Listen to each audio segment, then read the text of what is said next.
"Ma'am, this floor is for clients with at least $5 million in assets." The young banker's voice carried across the marble lobby just loudly enough to make people turn and stare, and within seconds, soft laughter rippled through the private banking hall like the clinking of expensive champagne glasses. Claire Whitmore froze near the entrance, her worn gray coat still damp from the cold Chicago rain outside. For a moment, she looked painfully small beneath the towering crystal chandelier that poured golden light across the polished marble floors. The Sterling National Reserve was not built to feel welcoming. It was built to feel untouchable. The air smelled faintly of leather briefcases, dark roasted coffee, and the expensive cologne of men who moved billions of dollars before lunchtime. Wealth lived here. Power breathed here. And standing in the center of it all was an 18-year-old girl with faded sneakers and trembling hands clutching an old manila envelope against her chest like it contained the last fragile piece of her world. Claire lowered her eyes as several wealthy clients glanced toward her with open annoyance. A woman wrapped in white fur subtly moved her designer handbag closer to her side. An older man in a navy suit frowned, as if Claire's very presence disrupted the perfection of the room. Behind the reception counter, Jason Reed leaned back in his chair with the confident smile of someone who had never worried about rent in his entire life. "Sweetheart," he said again, calmer this time, "the public branch is 3 blocks south." Another quiet laugh escaped somewhere near the elevators. Claire felt her cheeks burn. She had promised her mother she would not cry. She had promised herself the same thing while riding the bus across downtown that morning, watching the steel towers of the financial district rise into the clouds like monuments built for other people. She swallowed hard and tightened her grip on the envelope. Inside it was a small brass key, a faded document, and a handwritten note from her father written shortly before he died. The note contained only one sentence: "When the time comes, take this to Sterling National Reserve." Her father had spent 20 years working maintenance jobs in office buildings. Most people like this never even noticed. He fixed leaking pipes. He cleaned furnace rooms. He worked night shifts until arthritis twisted his hands so badly he could barely hold a coffee mug near the end. Yet even in his final weeks lying weak in a hospital bed, he had protected that envelope like it was treasure. Claire stepped forward despite the humiliation crawling across her skin. "I'm not here for a public account," she said quietly. "I need access to a safety deposit box." Jason blinked once before smirking toward a coworker. "Of course you do." More laughter. Not loud. Worse than loud. Controlled laughter. The kind people use when they want someone to know exactly where they belong. Before Claire could respond, the elevator doors across the lobby opened with a soft metallic chime. Instantly, the atmosphere shifted. Conversations lowered. Employees straightened. A tall man with silver hair stepped into the lobby, surrounded by silence that seemed to follow him naturally. Edward Sterling rarely visited the downtown branch in person anymore, but when he did, the building reacted like royalty had arrived. At 72 years old, he carried himself with calm authority, his charcoal overcoat perfectly tailored, his sharp blue eyes unreadable. He was halfway across the lobby when he noticed the girl standing alone near the counter. Then he noticed the envelope in her hands. And suddenly, for the first time that morning, Edward Sterling stopped walking. The laughter faded almost instantly the moment Edward Sterling stopped beside the reception counter. It was remarkable how quickly arrogance disappeared in rooms controlled by powerful men. Jason Reed straightened so fast his chair nearly rolled backward into the glass divider behind him. Around the lobby, conversations dissolved into nervous silence. Even the soft piano music drifting through the private banking hall suddenly seemed too loud. Edward's eyes remained fixed on the envelope in Claire's hands. Not on her coat. Not on her shoes. Not on the nervous way her fingers trembled slightly against the worn paper. The envelope itself. Old cream-colored stock with faded gold edges and a dark blue wax seal pressed into the corner. A seal Edward Sterling had not seen in nearly 30 years. His expression changed so subtly most people missed it completely, but Diane Holloway did not. The bank manager stepped forward immediately, her polished smile tightening. "Mr. Sterling," she said carefully, "I apologize for the interruption. We were just helping this young lady locate the correct branch." Claire lowered her eyes again, wishing the marble floor would open beneath her feet. She had never belonged in places like this. Her mother always said wealthy buildings had their own kind of gravity. They made poor people feel heavier somehow. Smaller. More visible. Edward ignored Diane completely. "Where did you get that envelope?" he asked quietly. His voice was calm, but something underneath it carried weight powerful enough to freeze the entire lobby. Claire hesitated. "It belonged to my father." Edward's jaw tightened almost invisibly. "Your father's name?" "Michael Whitmore." The reaction was immediate. Edward Sterling went completely still. For one long second, the billionaire who controlled skyscrapers, investment firms, and half the city's financial district looked less like a titan and more like a man staring into the past. Jason glanced nervously between them. Diane Holloway's confident posture began to crack. Claire noticed it, but did not understand why. Edward finally looked directly at her, really looked at her, and something about his expression softened. "How old are you?" 18. "And Michael Whitmore was your father?" Claire nodded slowly. "He passed away 8 months ago." The words landed heavily in the silence. Edward looked down for a moment as though absorbing something painful. Outside the towering windows of the bank, snow drifted softly through the gray Chicago morning. But inside the lobby, the air suddenly felt warmer, heavier, charged with something invisible. Edward took one slow breath before turning toward Diane. "Open vault section C immediately." Diane blinked in surprise. "Sir." "Now." She swallowed hard. "Of course." Jason stared in confusion as Diane hurried toward the private security doors without another word. Claire stood frozen near the counter, clutching the envelope tighter. "I do not understand," she admitted softly. Edward looked at her again, and for the first time she noticed exhaustion in his eyes. Not physical exhaustion. Something older. The kind carried by men who spent decades building empires while losing pieces of themselves along the way. "Your father never told you?" Claire shook her head. "He barely talked about this place at all." Edward gave the faintest nod, almost to himself. "That sounds like Michael." They walked across the marble lobby together while employees and clients watched in stunned silence. The same people who had laughed at Claire minutes earlier now moved out of her way without speaking. A security guard opened the private vault entrance personally. Inside, the noise of the bank disappeared completely. The hallway beyond was lined with polished steel doors illuminated by soft amber lighting that reflected against black marble walls. It felt less like a bank vault and more like a cathedral built to worship money. Claire's heartbeat quickened with every step. Edward walked beside her quietly until they stopped in front of a small steel deposit box near the back wall. Box C, 317. Edward stared at it for several seconds before speaking. "I offered your father wealth once," he said quietly. "He refused to take it."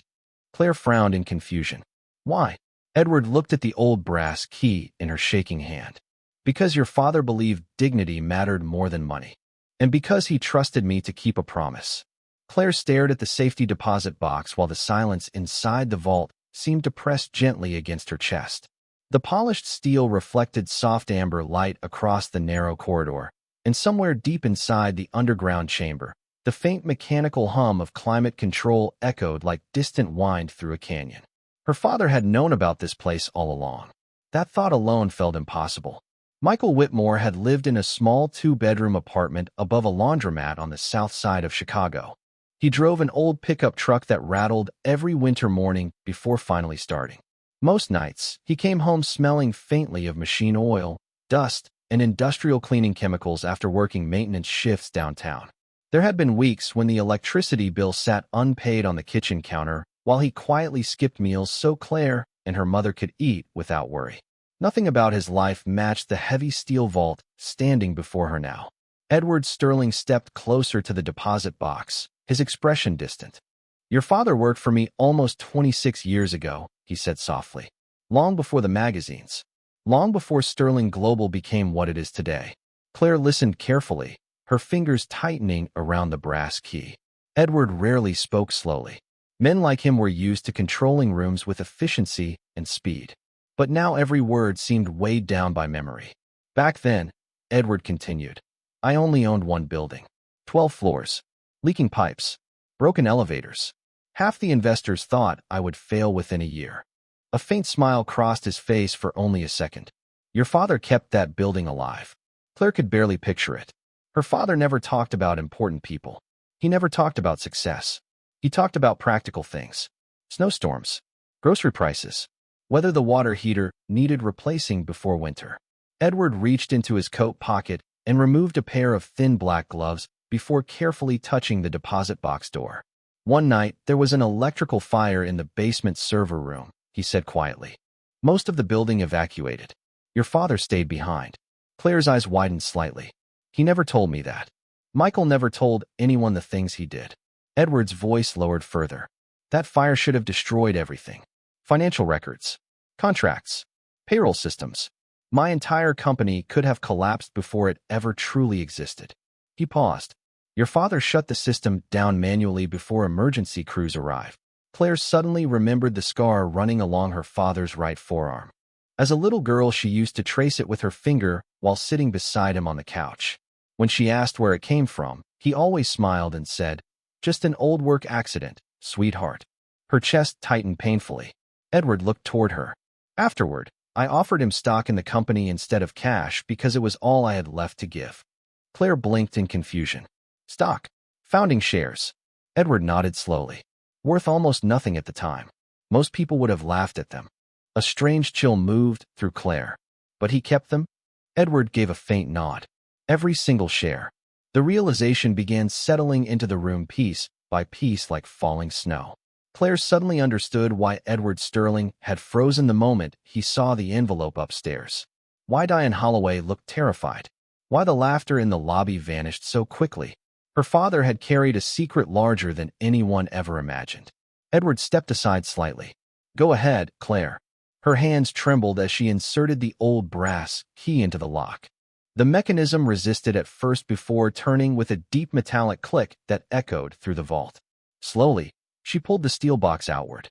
Inside sat several neatly stacked documents bound with faded navy ribbon, a small leather journal worn soft with age, and a dark wooden case no larger than a shoebox.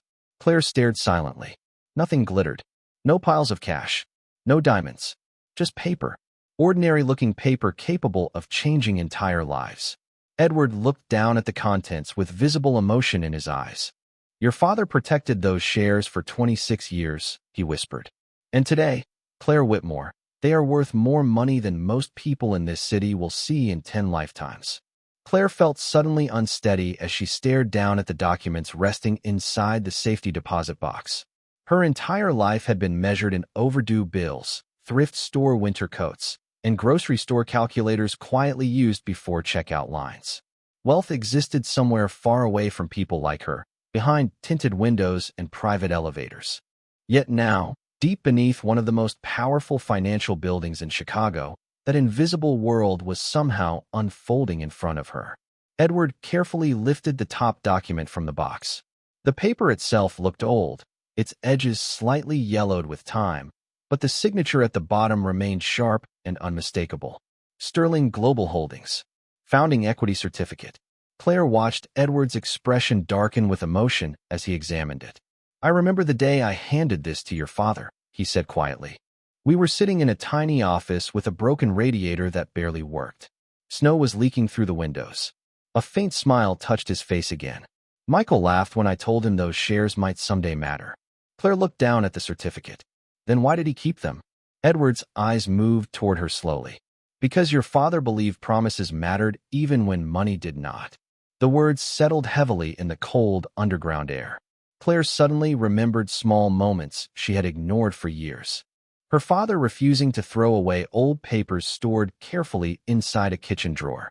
The way he checked financial news every Sunday morning while drinking cheap coffee from a chipped blue mug. The nights he looked exhausted beyond words, yet still smiled whenever Claire talked about college applications. He had known something she never did. Edward opened another folder. Inside were dividend statements stretching back over 2 decades. Claire's breath caught softly. The numbers printed across the pages looked unreal. Entire columns filled with figures larger than anything she had ever imagined. Millions. Then tens of millions. Edward looked at her carefully before speaking. Your father never sold a single share. Not even during the hardest years. Claire swallowed hard. We almost lost our apartment 3 years ago. Edward closed his eyes briefly, and for the first time the billionaire looked genuinely shaken. I did not know. Claire stared at him. Something painful tightened in her chest. Not anger exactly, but confusion too deep for words. If he had all this, she whispered, why did my mother work double shifts? Why did he keep fixing broken pipes at 60 years old? Edward remained silent for several seconds. Then he answered softly, because pride can become its own kind of prison. The words echoed painfully through the vault. Claire looked down at the small leather journal resting beside the documents. Slowly, she picked it up. The brown leather was cracked from age, and the corners were softened from years of handling. Inside the cover, written carefully in her father's familiar handwriting, were 6 simple words. For Claire. Open when you are ready. Her eyes instantly filled with tears she fought hard to control. Edward stepped back respectfully, giving her space. Claire opened the first page carefully. If you are reading this, she read softly, then I am gone, and you finally know I was not as poor as I pretended to be. Her voice trembled. The silence inside the vault deepened around them. I wanted to give you a normal life. I wanted you to grow up valuing kindness more than money because money changes people faster than almost anything else on earth. Claire's hands shook harder now. She continued reading while Edward listened quietly beside her. Mr. Sterling once told me these shares could make my family rich someday. Maybe he was right. But I spent too many years around wealthy men who forgot how to look people in the eye. I never wanted that for you. Claire stopped for a moment, struggling to breathe steadily. Upstairs, beyond the heavy steel vault doors, the bank still moved through its normal business day. Computers hummed. Elevators chimed. Millions of dollars shifted invisibly between accounts every second. Yet underground, in the quiet glow of amber light, a maintenance worker's final words were dismantling everything his daughter thought she understood about wealth. Edward looked down at the old journal with visible regret in his eyes. Your father was a far wiser man than most billionaires I have ever met, he said softly.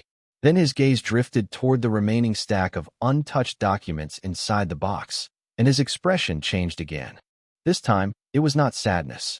It was concern. Edward Sterling slowly reached into the safety deposit box and removed the final stack of documents resting beneath the leather journal. Unlike the older certificates, these papers looked newer, cleaner, organized with precise tabs and handwritten notes in Michael Whitmore's careful block lettering. Claire watched Edward's face tighten as he flipped through the pages. The billionaire's calm composure was beginning to fracture piece by piece. What is it? Claire asked softly. Edward did not answer immediately. Instead, he continued reading, his sharp blue eyes moving faster with every page.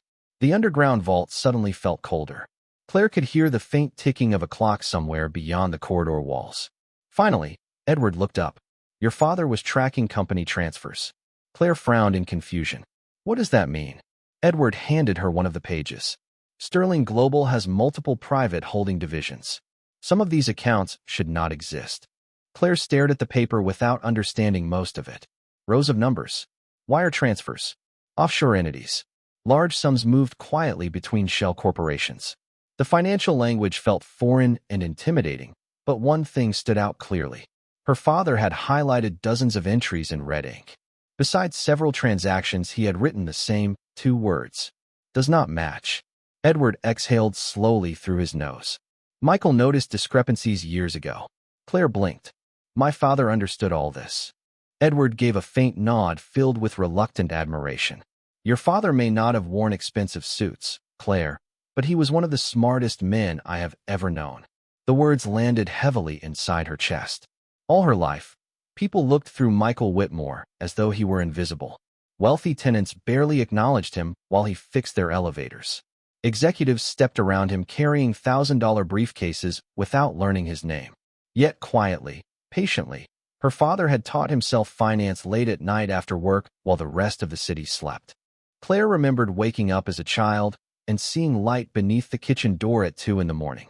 Her father sitting alone with reading glasses, old accounting books, and handwritten notes spread across the table beside a half-finished cup of coffee. She always thought he was paying bills. Edward suddenly stopped turning pages.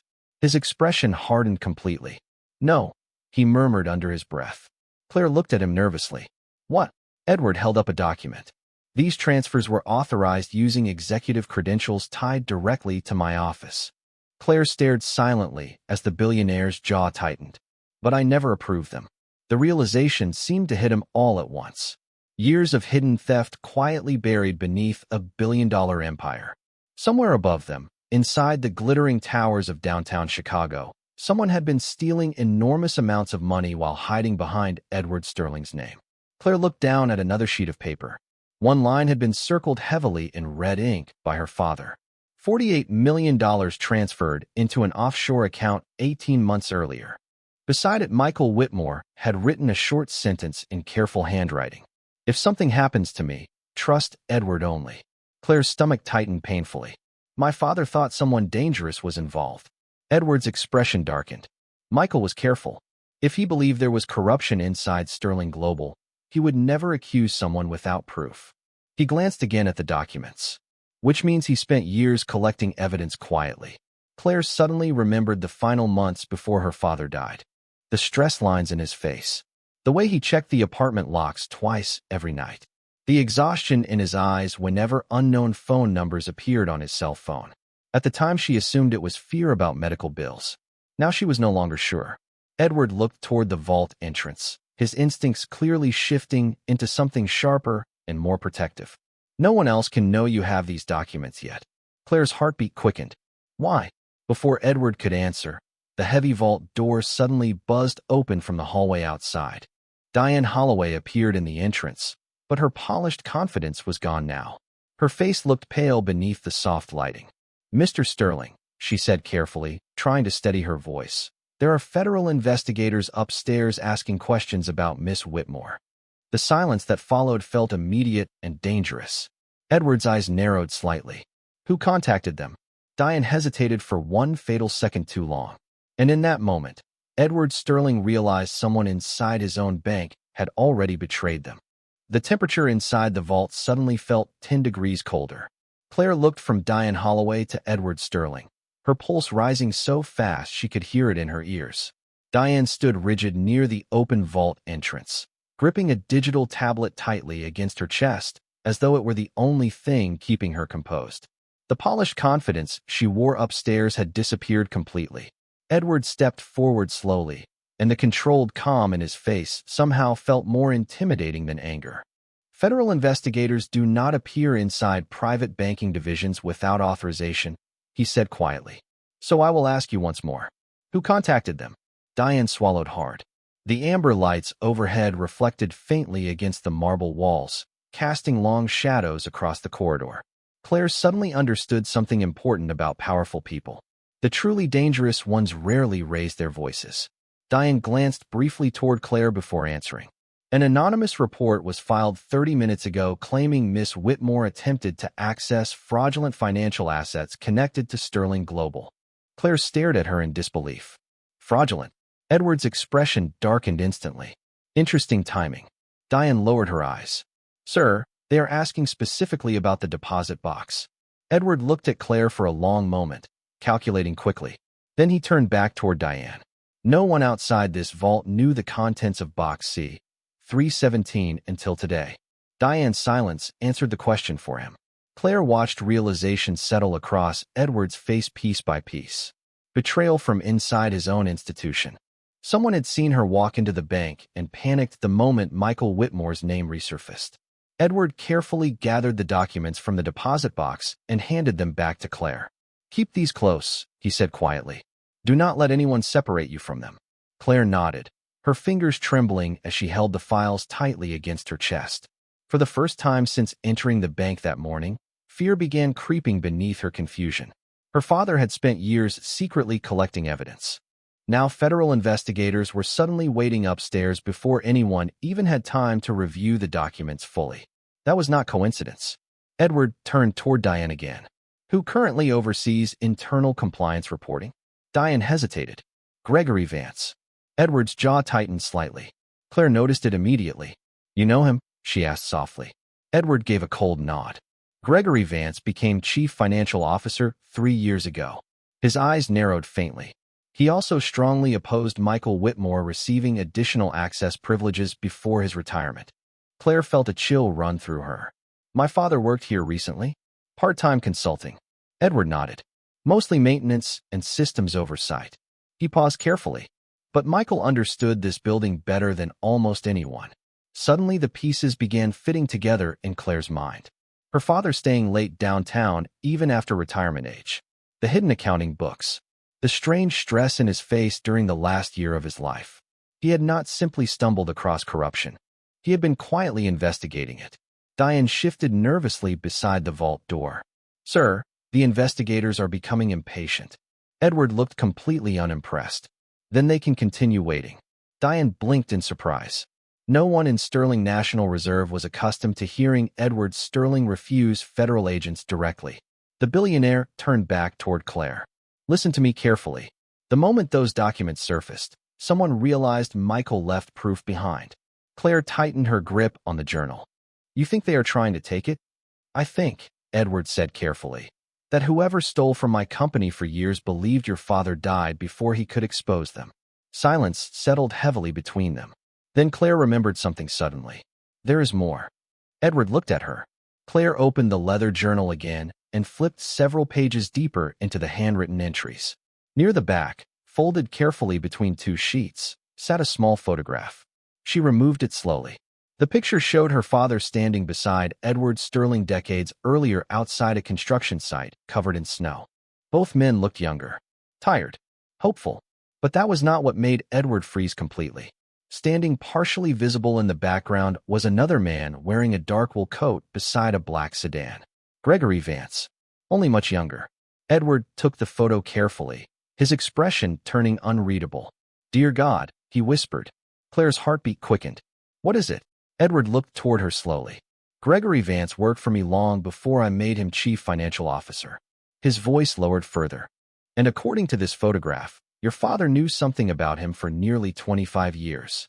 Upstairs, beyond the vault ceiling, the muffled sound of elevator doors echoed faintly through the building. Somewhere above them, investigators were waiting. Somewhere inside Sterling National Reserve, someone was already trying to erase the truth. And for the first time that morning, Claire Whitmore realized her father had not simply left her an inheritance. He had left her a war nobody else was brave enough to finish. Edward Sterling stared at the old photograph as though it had reopened a door he spent decades trying to seal shut. The underground vault had become painfully quiet now, every sound reduced to distant mechanical humming and the soft rustle of paper in Claire's trembling hands.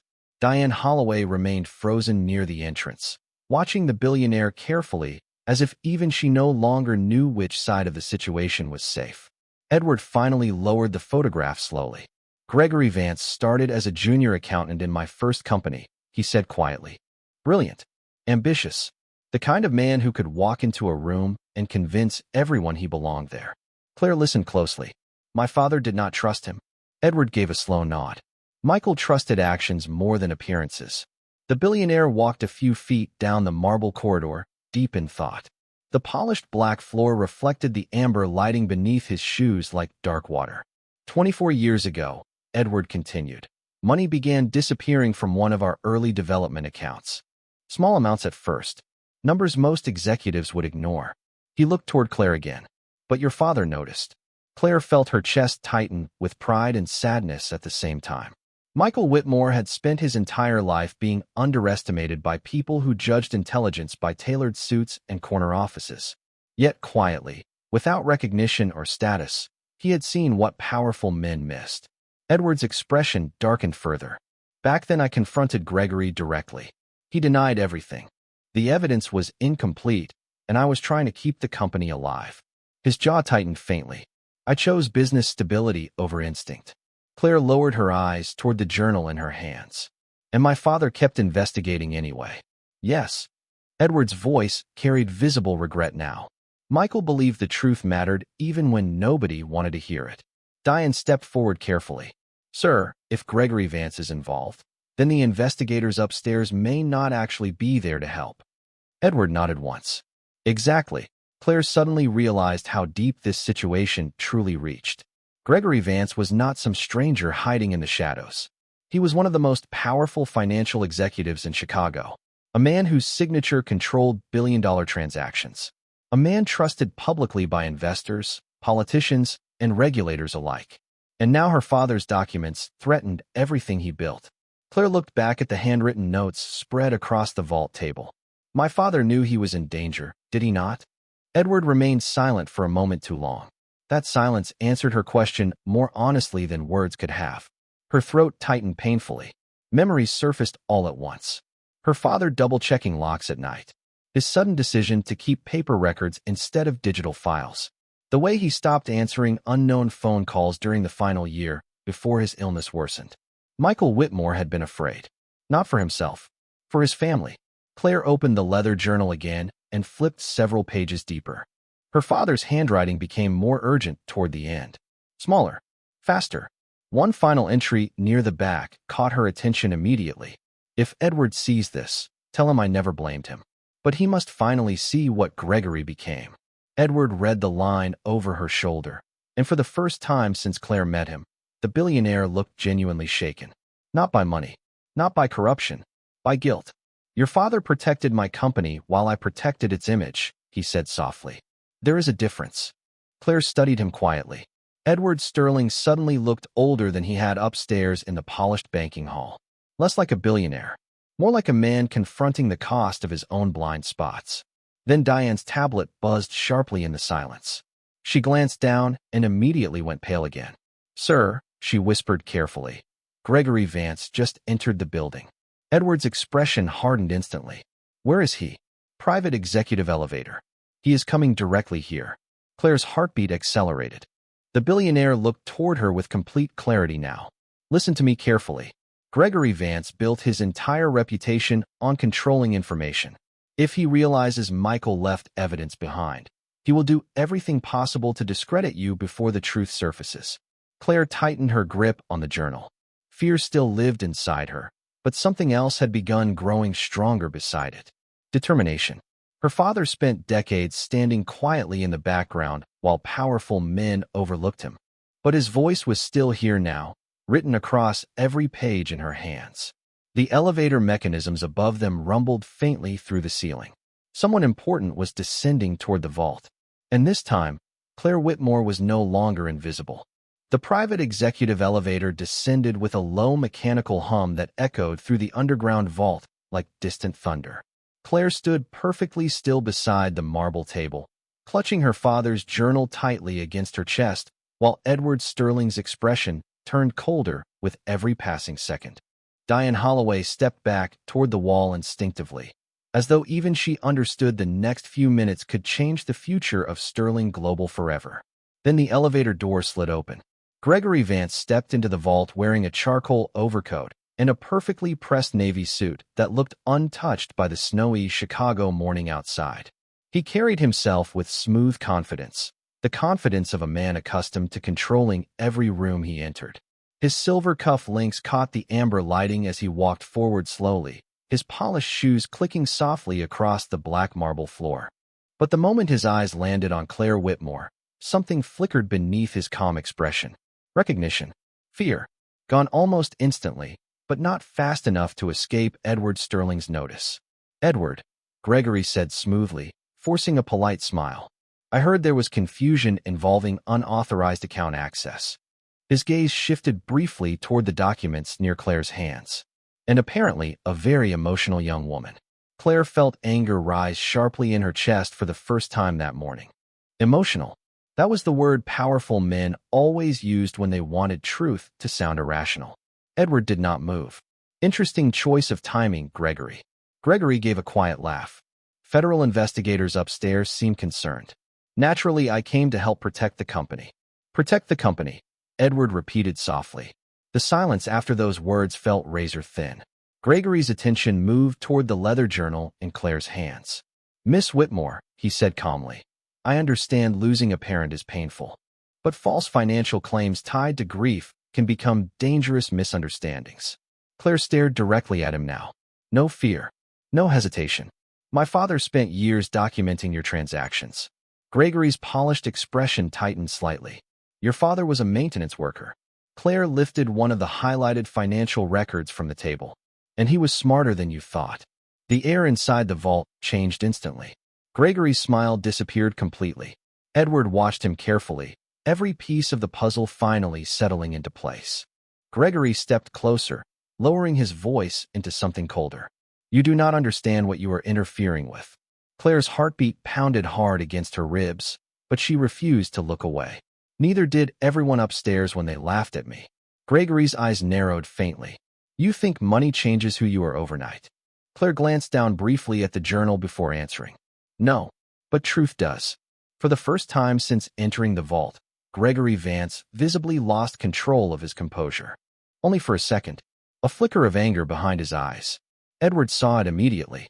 Michael Whitmore knew, Edward said quietly. Gregory looked toward him sharply. Knew what? Edward stepped forward slowly. That you had been stealing from Sterling Global for decades. Gregory's calm facade finally cracked. Careful, Edward. No, Edward replied, his voice firm now. I should have been careful 24 years ago when Michael first warned me about you. Silence swallowed the vault. Gregory looked between them both, calculating rapidly. Then his eyes landed on the photograph lying beside the financial records. His expression changed instantly. That old construction site picture. Proof connecting him to the company from the beginning. Proof Michael Whitmore had watched him far longer than anyone realized. Gregory reached toward the photograph reflexively, but Claire pulled it back first. The movement was small, but powerful. For the first time in his life, Gregory Vance was not controlling the narrative anymore. Claire saw it happen right in front of her. A billionaire executive unraveling because a maintenance worker's daughter refused to stay invisible. Upstairs, faint voices echoed beyond the vault's ceiling as investigators moved through Sterling National Reserve. Edward looked toward Diane Holloway. Call legal counsel. Then his eyes returned to Gregory. And call federal fraud enforcement directly, not the people currently upstairs. Gregory stared at him in disbelief. You would destroy your own company over this. Edward's answer came without hesitation. No, Gregory. His voice was calm, heavy, absolute. I am finally saving it. And standing there beneath the amber lights of the underground vault, Claire Whitmore realized something her father understood long before she did. The richest people in the world were not always the ones holding the money. Sometimes they were the ones brave enough to tell the truth when everyone else stayed silent. 6 months later, snow fell softly across downtown Chicago as morning lights spilled between the glass towers of the financial district, turning the streets silver beneath the winter sky. Sterling National Reserve still stood at the center of the city like a monument to wealth and power, but inside the building, something had changed. The atmosphere felt quieter now, more careful. Employees no longer rushed past janitors without eye contact. Receptionists greeted maintenance workers by name. And near the entrance lobby, framed beneath soft golden lights, hung a simple bronze plaque most executives paused to read on their way upstairs. Integrity builds what money cannot. Beneath the words was another name. Michael Whitmore. Claire stood across the street holding a paper coffee cup between her gloved hands as she watched people move through the revolving doors of the bank. Her life looked completely different now, but some things about her had not changed at all. She still wore simple coats, still rode the subway instead of private cars, still called her mother every evening, no matter how busy the day became. The difference was that her mother no longer worked overnight cleaning office buildings until her hands cramped from industrial chemicals and cold water. After Gregory Vance's arrest and the federal investigation that followed, the story spread across every major news network in America. Investors were stunned to learn that a quiet maintenance worker had uncovered decades of financial theft hidden inside one of the country's most powerful corporations. Commentators called Michael Whitmore a hero. Financial analysts called him brilliant. But Claire knew the truth was simpler than that. Her father had just been a good man who refused to ignore what was wrong. Gregory Vance eventually confessed to moving hundreds of millions of dollars through fraudulent holding companies over 23 years. Several executives resigned. Federal regulators launched nationwide audits. Sterling Global stock plunged for weeks before slowly recovering after Edward Sterling publicly released every internal document connected to the corruption scandal. Most billionaires would have buried the truth to protect the company's image. Edward did the opposite. And for the first time in decades, people trusted Sterling Global again. Claire took a slow sip of coffee as the cold Chicago wind moved through the city streets. Across from the bank stood another building that did not exist 6 months earlier. The Whitmore Foundation for Working Families. Large windows glowed warmly behind the fresh brick exterior, while volunteers carried boxes of donated winter coats through the front entrance. Inside the foundation, single parents received financial counseling, childcare assistance, legal support, and emergency housing resources completely free of charge. Not because Claire wanted attention, because she remembered exactly what it felt like to choose between groceries and electricity bills. She remembered watching her mother hide overdue notices inside kitchen drawers so her daughter would not worry. Most of all, she remembered how invisible poor people became inside wealthy places. A Blacktown car pulled quietly to the curb beside her. Edward Sterling stepped out wearing a dark wool coat and leather gloves, his silver hair dusted lightly with snowflakes. Even now, people still recognized him instantly when he walked through the city. Billionaires carried a strange gravity around them. But lately, Claire noticed something different about him. He moved slower, spoke softer, as though losing the illusion of perfection had somehow made him more human. Edward looked across the street toward the foundation building and smiled faintly. Your father would be proud of you. Claire lowered her eyes briefly. I hope so. Edward stood beside her in comfortable silence for a moment while traffic rolled through the snowy streets nearby. Finally, he spoke again. You know, when you first walked into the bank that morning, half the room judged you before you even spoke. Claire gave a small laugh. I noticed. Edward shook his head slowly. That is the dangerous thing about wealth. People start believing money can measure human value. His gaze drifted toward the bronze plaque inside the bank lobby. Michael never made that mistake. Claire felt emotion tighten gently in her chest. For most of her life, her father believed nobody saw him. Not really. But now his story lived everywhere. Not because he became rich. Because he stayed honest when dishonesty would have been easier. Snow continued falling softly around them, while morning sunlight reflected against the towering glass buildings of Chicago. Somewhere nearby, church bells rang faintly through the winter air. Claire looked toward the foundation entrance where a tired young mother carrying 2 grocery bags struggled against the cold wind with her little boy beside her. Without hesitation, Claire crossed the street to hold the door open for them herself. The woman smiled gratefully, unaware the young blonde woman helping her was worth nearly $500 million. Edward Sterling watched quietly from across the street as Claire disappeared into the warm light of the foundation building. Then the billionaire smiled to himself and whispered words he wished the entire world understood sooner. Sometimes the people everyone overlooks are the ones holding everything together.